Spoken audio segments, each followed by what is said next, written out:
I was born and raised here in Texas, but my dad is Turkish and my mom is Swedish. I fell in love with a fob and I can't wait to marry him. Holland is a country filled with a lot of different cultures. It's managed me to get along with a lot of people that I maybe probably never would have gotten along with before. My name is Bogran, or really my last name is Bogran, but I say Bogran because it's usually easier. Hello Sahar, subscribers, viewers, and friends. My name is Ali. This is my experience as a third culture kid. Hi, my name is Ali-Zain Ali, and I'm a third culture kid. Hi, I'm Sahar and I am a third culture kid. What we could relate to is that sometimes, you don't feel like you're not from here, you're not from there. It's like, where am I from? And you're like somewhere in the middle. It's definitely not easy. There's a lot of invalidation that comes with being a third culture kid, just because you never really know where you fit in. But at the same time, I think that's okay. I don't see it as a challenge all the time. I'm definitely more fortunate than other people. A term that we've been using for the last 20 to 30 years in the world is called a third culture kid. The question, where are you from, for us third culture kids, is always an enigma. Basically, being a third culture kid is having two cultures or two nationalities that are different from that of your parents and feeling a sense of alienation from both cultures. Trying to live that American dream, so they move their whole life to America and it ends up not being as awesome as they thought. I'm 23 right now. I live and work in Austin, and looking back as a third culture kid, I was born in Karachi, Pakistan, came here when I was 6 years old. There were some things that I feel like I missed out on that, was a normal American experience. That's not a bad thing. It just means my life was different. My mom and dad were really focused on giving me and my sister a good life. They were focused on making sure we were financially well off. They're making sure that we had our American citizenships down the road. And those were huge roadblocks that mom and dad cleared for me. So I'm very thankful for that. I'm glad our parents did instill the Pakistani culture in us, even if it was just a little bit, because now I've seen how it's easy to forget where you come from and your roots, and a lot of the cultural stuff are core that I use in my life now and that I want to instill in my kids when I have kids, inshallah. So that's home for me. Family. I'm a first generation immigrant. In fact, I'm the third person in my family to be born in the United States. My older brother and both my parents are Honduran. They moved here in 1994, and then my dad got into his PhD program in 97 and moved down here, and they had me, and we've been in Texas ever since. I went to Honduras basically every summer growing up. My parents tried to bring us up that we were Honduran, but we were just living in America. Living in Honduras is very, very hard. There's a lot of other costs, you can't just send your kids to public school. You're gonna have to have a driver, a maid, all this stuff, and it made me start to realize more and more why my parents brought us here, and how grateful I was for it. So, Third culture kid. Family and I are from Mexico, and I am not first gen. I am an immigrant, and I have to specify that because it obviously has influenced my experience in the US, but also I don't have the same privileges that natural born citizens do. I have a work permit, legally lets me work and live here and go to school and drive. I have DACA. For those viewers that don't know what DACA is, especially if you're not in the US or if you're not, not aware of it at all, it is Deferred Action for Childhood Arrivals, and it was introduced back in 2012. There's a difference between certain people that come here and overstay their visas, and then there's the people that cross the border, and I am the latter. My family and I crossed the US border when I was 4 years old twice. And the first time we were detained and we were thrown into a detention center for a whole night. Then we were released, and then we attempted it months later. During this time, this was a few months before 9/11 actually, and it was so much easier to come, just because security on the borders was less strict. So it wasn't that difficult for us to come over here. At what lengths would you put your family through in order to ensure that they have a better quality of life? Because I know my parents had to do a lot of sacrificing in order for me and my brother to just have a better standard of living. And I'm forever in debt and grateful for what they did, because oftentimes you see those families and you see how far they travel, oftentimes with little possessions.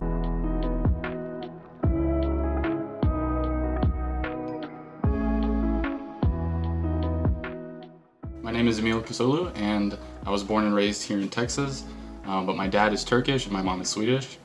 I went to high school here and graduated here, so there's this disconnect from Turkey, but at the same time I'm still Turkish. I am Swedish, you know, and I also feel like I'm really American, so, but whenever I'm here in Texas, I feel more Swedish than American and vice versa. I've been here for most of my life, and I identify as Tejana, Texan. Before, back in the day, I would tell people I was from Mexico, but now I just tell them I'm Texan because that it aligns more exactly with how I feel. So basically why it's called a third culture kid is because that third culture is an amalgamation of what the child creates of both cultures, making that third culture. Do I ever feel out of place?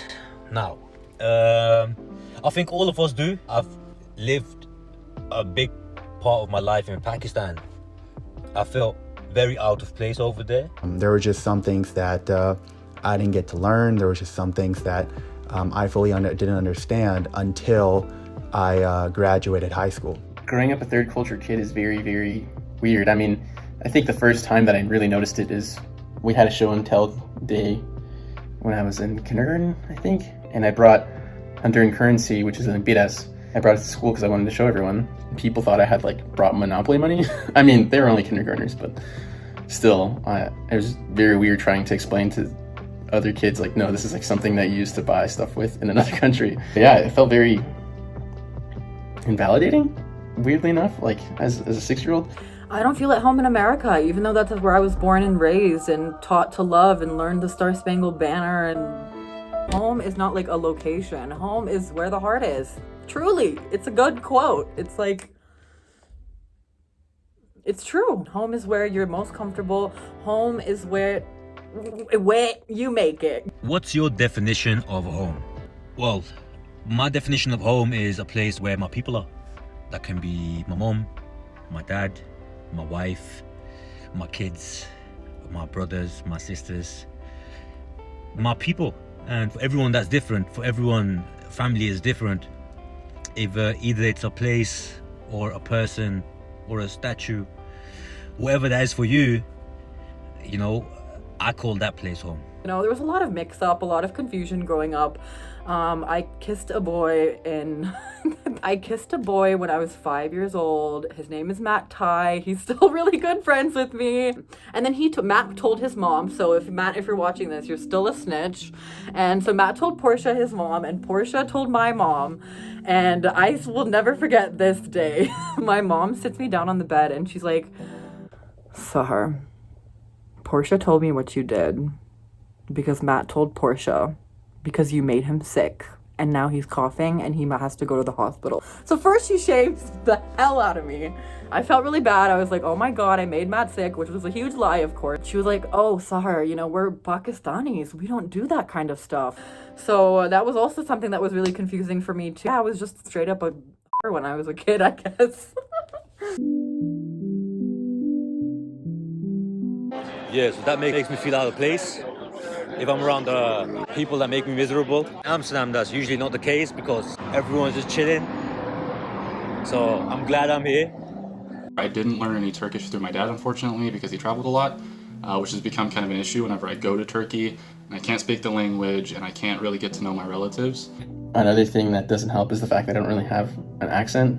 As sad as that sounds, my English is very good, so people generally assume that I'm not as Latino as I am.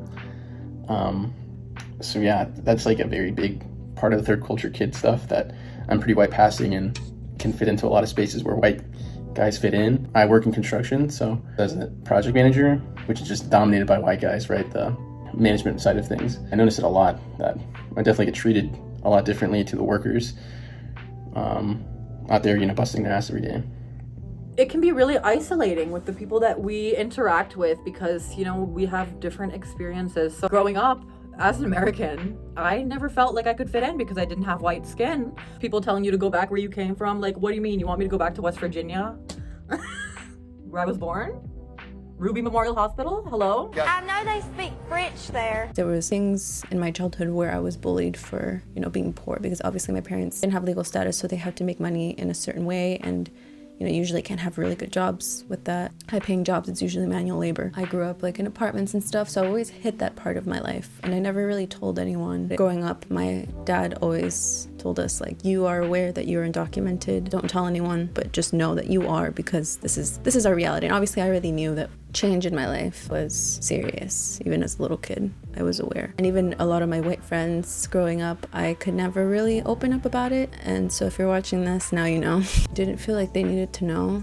Ultimately, it was fear of judgment. In that environment, I never felt safe talking about it, especially because it's very conservative. I didn't know how people would react at the time. No one ever talked about it.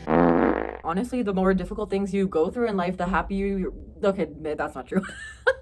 You might not necessarily be happier with going through really shitty stuff, but it really helps form your character, it forms your confidence, and it makes it really easy for us to be adaptable. We have changed location many times in our lives. It kind of does create a fear of abandonment. Definitely some abandonment issues we third culture kids have, because we always have to just say goodbye. We are constantly saying goodbye. I wasn't really close to many of my cousins growing up in Honduras, just sheer distance. Well, they all grew up together and they're all very close, so that's another thing that was kind of a struggle. Even though I have a great friend group here and I love all the people I've known here, it's just different seeing all your family members be so close and then you get there and it's kind of not the same. Well, in America, I had a lot of trouble with my white friends, just a lot of insecurities and a lot of honestly, my white friends were amazing. I'm talking about maybe generally my classmates and people from my high school, because I grew up in racist cities. Living in a small college conservative town, it has shaped me to who I am today. And that town is College Station, which is actually how I met Sahar. We went to school together. She knows of how this town works and how it navigates. It is small, conservative. And also my friends later in high school, majority of them are white. I couldn't relate to them either, and I didn't want to tell them my status or my background and the fact that my family's, they're all working class. Everyone does manual labor. I'm first gen college graduate. I had to do all of that by myself. I had to learn how to do all of that because that's what I had been doing all my life. I was always my parents' interpreter since I was 7, since I learned how to speak English. Growing up in such a white environment, most of my friends were white, the people that I had similar interests with. As I got older, I didn't tell anyone, mainly because at that time I was still really scared to come out and tell people because no one ever really talked about it. No one really knew what that meant, and I always feared judgment. So I never really told anyone. So if you're watching this, well, now you know. And it was such a big part of me that was just always so scared of people finding out for some reason that disappeared completely as soon as I got to college. After that, I was why was I so afraid? Why was I so ashamed? But I guess it's just because I feared for my family mostly. I never knew what people thought about it. But then, obviously going to a more liberal city in college, I managed to open up and not be as fearful. Also because I met people exactly like me in my situation that I could relate to. The reason why it's so important to adapt, for me at least, is because in America it's so much easier to look American, and in Pakistan it's so much easier to look Pakistani. You get less questions, you get less laughs, you get less besti. I mean, look at all the rape and harassment cases that happen in Pakistan. The first thing they do is blame the female for the way she was dressing, the way she was acting, where she was standing, who she was with. Unfortunately, rather than dealing with that bullshit, it's so much easier to just conform. I would never recommend this to anyone, but in a place like Pakistan or maybe another Muslim country, you really do have to just adapt to the culture out of respect. That's just how the cookie crumbles, mate. I've managed to make this new Hashim eventually that had learned to accept certain things, certain ways of life, so that I could be able to live in that country, and that's really made me very flexible with a lot of different cultures. Finally, let's end this on a positive note. We have a lot of advantages. We get to learn different languages. I grew up learning Swedish through my mom. When I lived in Sweden for 5 years, I got to know my relatives really well. I learned the language, I made friends, I went to college. So I definitely feel more associated to Sweden than I do to Turkey. I've been fortunate of growing up learning both English and Spanish at the same time, so I managed not to lose the ability to speak Spanish. I think I've had a good run as a third culture kid just because I still know my native language an okay amount. I just speak to my mom and dad in Urdu, but that's a really good thing. But I also get to live the lifestyle that I want, and I'm pretty happy with where I am, so. I can say being a kid of the world has taught me a lot of different things, ways to interact with people, meeting new people. It's helped me become more confident. It's been kind of interesting, but growing up with different cultures has been it's been awesome, and I'm super grateful for it. I wouldn't trade being a third culture kid for the world. I feel privileged that, I get to live in America, but am culturally and ethnically Honduran. I'm meant to be here, and that my future is here in America. I'd like to give a huge thank you to Alejandra Fajardo, Jose Bogran, Emil Koseoglu, Nadia Akram, Ali-Zain Ali, and Hashim Khalik for helping me with this passion project over the last year. Wishing you third culture kids all the best. Thanks for watching.